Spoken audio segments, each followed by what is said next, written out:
Chin with Music Junkie Press. We're down here, one of our favorite spots, the DNA Lounge. But we got a special treat for you. We've got Jeff Berman of Divided Heaven.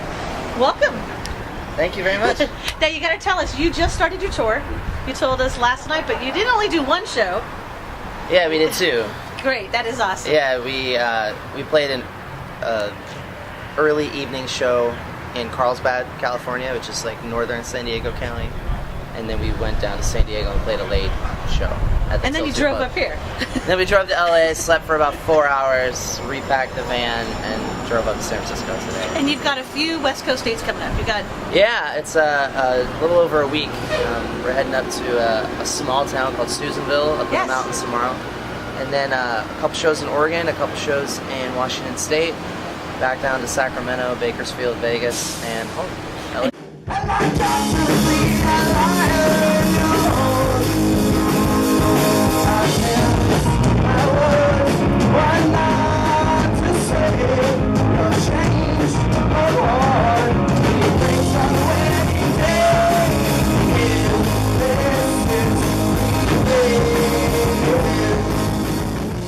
You've just announced is that you're going to be at the fest in Florida.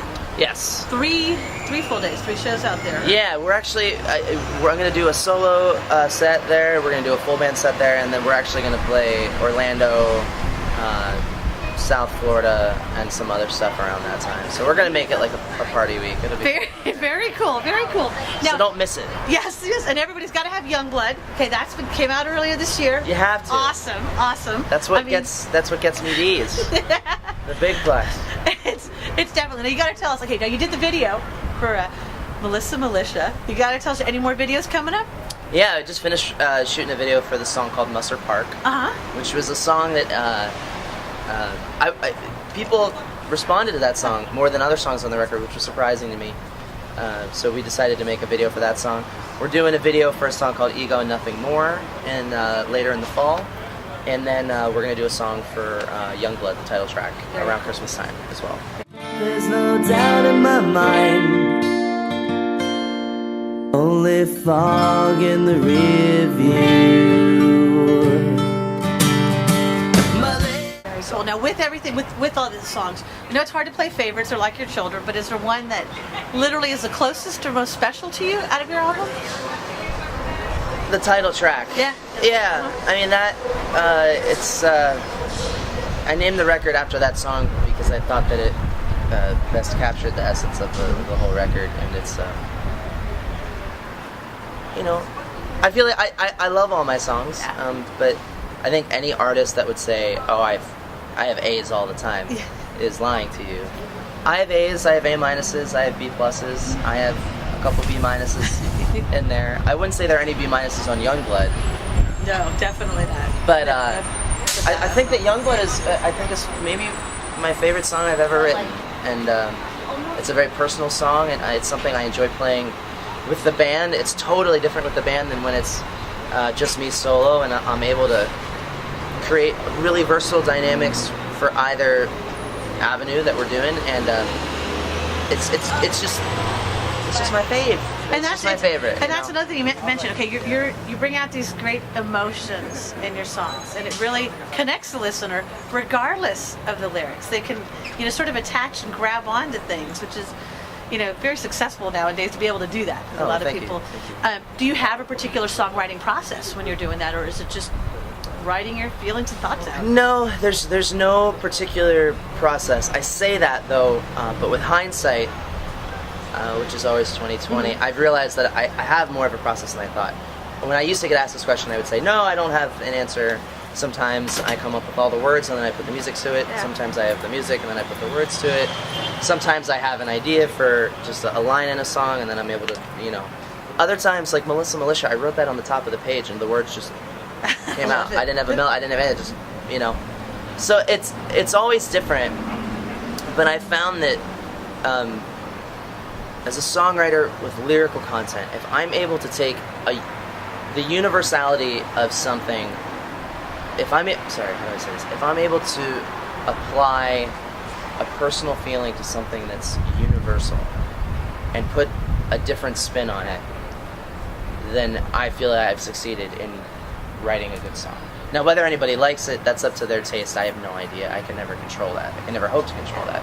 But what I can control is if I'm writing a song that someone thinks is about love that's actually about cancer, I have the control to kind of shift it one way or the other with each verse, or make the chorus somewhat of a sidebar or something, or throw something in a bridge lyrically that is just perpendicular and still make it cohesive. Exactly, and then they make it their own. I mean, that's the other part of it. Yeah, because everybody who's listening to it, you know, adds their own interpretation to it, and it becomes their fate. My tears are fucked, but they're on my sleeve. We pretend what's hard, discuss as well, singing for memories we can't frame. Rewrite the endings, how we tell well please. Every upsound train I ride. So now, how about like with the Kirk of Smiles and Brutal Miles? What about that one? How did that one come about? I am a huge Ramones fan, and I never saw them because we kind of missed each other as I started getting into it. But I was really inspired by a book that I read that was written by Joey's older brother. It was essentially a biography of Joey Ramone. And I read that, and just to learn like how nice and soft of a creature he was, a gentle giant, but ridiculously awkward at the same time. And I coupled that with, so that's the Kirk of Smiles part, and then I coupled that with the Brutal Miles part, which, having toured around the States for a number of years and having toured Europe, I know for a fact that I would not be able to do what I do now with my life, and none of these other bands would be able to do what they're doing with their lives had the Ramones not paved the way merely as a hardworking, touring, hit the ground and don't fucking stop band. So it's a tribute to Joey Ramone in terms of love yourself even if you're fucking brutally awkward, and then thank you for laying the groundwork for me to be a touring musician. That is great. That is a great track.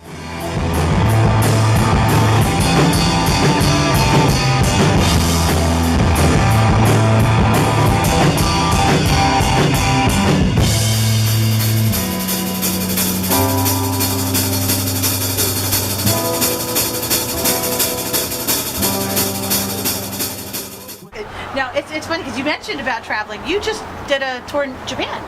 Yeah, I've been all over the place this summer. This summer's been I know, we used to ask people, what's your highlight of the summer? And I'm thinking, you've got like just your whole summer has been a highlight. Yeah, we did some really, I forgot about it until today because, I've been solo for most of the summer, but we did some really great full band shows at the very end of May, beginning of June that were just awesome. And I totally forgot about it because a week later I went to Europe, and so I did a month in Europe, that was all solo, and then I did a month in the US, and that was all solo, and that was half Warped Tour, half not Warped Tour. And then I had about a week and a half off, went to Japan, came back, had 2 days off, started with this, so it's been a whirlwind. But yeah, Japan is the most recent, and the one I'm still recovering from. You know, what's something that you miss from your trip to Japan, or anything that... people are so nice, they're very amorous, they're very gracious. They're very eager to talk to you, even, for me, if I go to a foreign country and I know 3 words of French, I don't want to fucking talk to anybody. But they might only know high five, or cheers, or they might just come up to you and be like, that's great. We love divided heaven.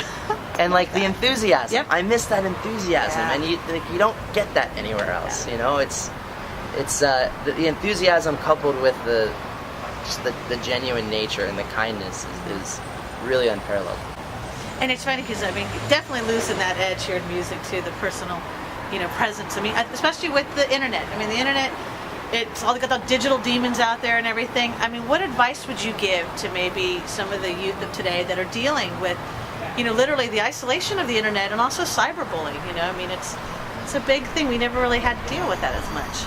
Well, I used to, in a former life, I used to teach programs or whatever about bullying and cyberbullying, but I'm far from an expert to be able to provide anything above social commentary. I think I learned at a young age that most people in the world have way too much time on their hands. And if someone wants to spend their time making fun of me, whether it's at a show I'm playing or to my face, I don't understand. I'm too busy doing other things. Like, I don't understand where you have the time to have that sort of negative energy. I have no idea what it must be like for people, teenagers especially, growing up today with the added pressure of the social media stuff coming at you. So I don't want to dodge the question, but I almost don't even really feel suited to answer it. But in terms of kind of bursting out of that isolation, I see it with musicians at every age level, whether they're in their 50s and they're doing a Kickstarter campaign, or they're in their something, they're a junior high band, and I feel like the personality of the individuals in the bands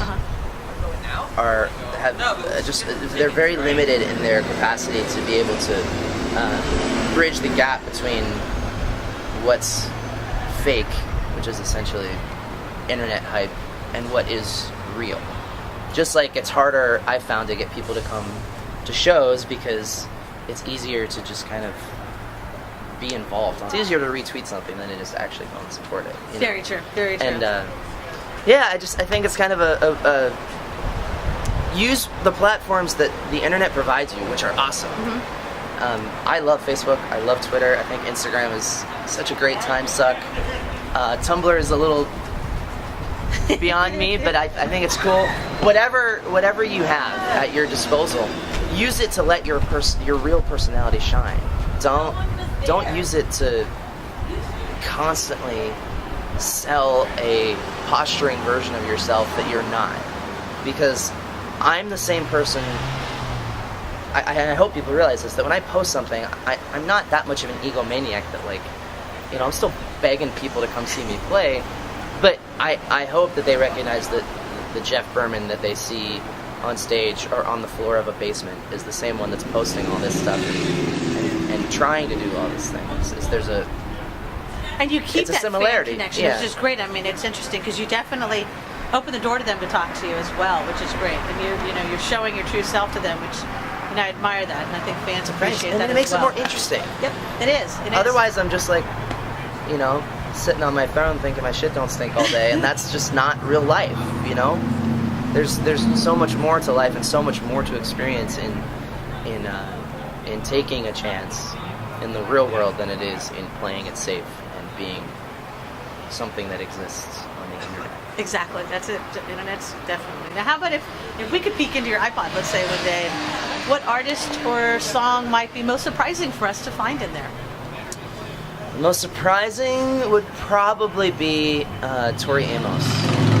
Even though she's not on my iPod now because I accidentally just deleted 15 records. Oh, no. Which is really annoying. But yeah, I mean, I'm not that open-minded to a lot of stuff. I don't really like hip-hop. I don't really like a lot of country. I don't really even like a lot of folk. But I'm kind of a old school. If you knew me, you would see, Tori Amos, that's exactly. surprising. It's not even. But if you don't know me and you just heard Divided Heaven and then you looked at my iPod and you saw, the Anti-Heroes and Cockspar and all those old oi bands, I think that would be equally as surprising. But I don't think I'd go a day without listening to Cockspar. And so maybe Cockspar and Tori Amos. Yeah. Very cool. Yeah. Now, if you could go back to your 14-year-old self, what advice would you give to yourself at 14? Not that we listen, because we never listen to ourselves, and we can listen at 14, but,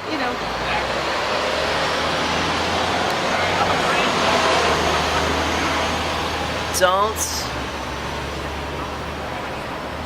do everything that you want to do, and if you fail, that's okay, because I truly believe that. But I don't want to say it's a regret necessarily, but I spent too much time growing up in bands where I was fighting for things unilaterally among the people that I was playing with. And I would tell my 14-year-old self that when you're in an opportunity that you're the only one fighting a battle to do more for your band, then it's time for you to leave that band and pursue something else. That's good advice for anybody at any age. Yeah, I mean, I think it's good advice. I mean, I wish I would apply that advice to not only my band lives, but you know my work career and stuff as well. I spent a lot of time dying on hills that didn't even belong to me, and it was not worth the time or the effort. That's great advice for everybody.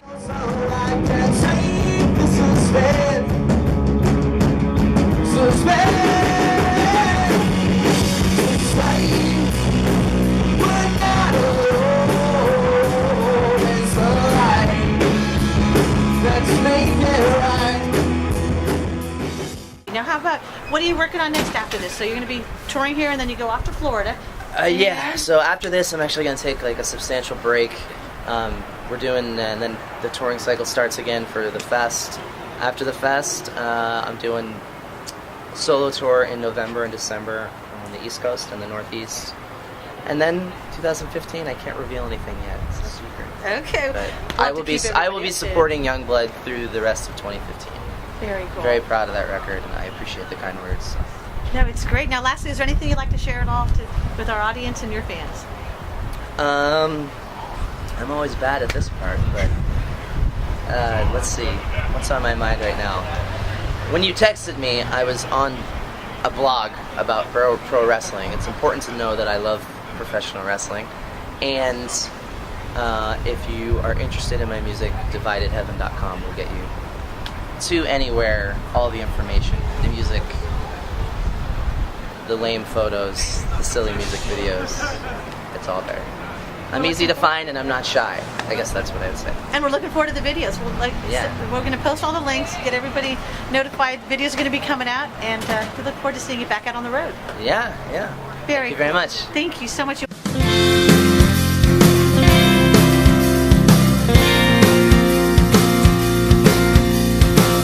This is Jeff from Divided Heaven on the lovely streets of San Francisco, California. And if you are like me and you're addicted to music, then get your fix at Music Junkie Press. My ideas are fucked, but they're on my sleeve. We pretend what's gone is just